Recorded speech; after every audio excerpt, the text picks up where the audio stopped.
Here we're on a residential pressure washing, a condo pressure washing a deck here.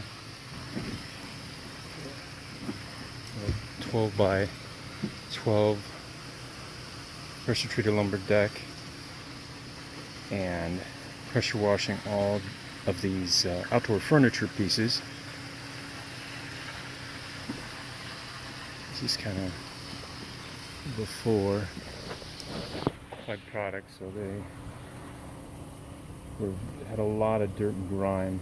This paint really holds up well though, this white paint, and it does clean up well.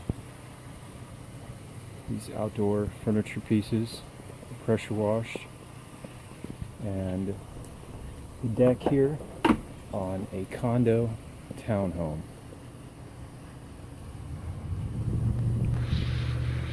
You can find us on the websites godaystar.com and thedeckguy.com.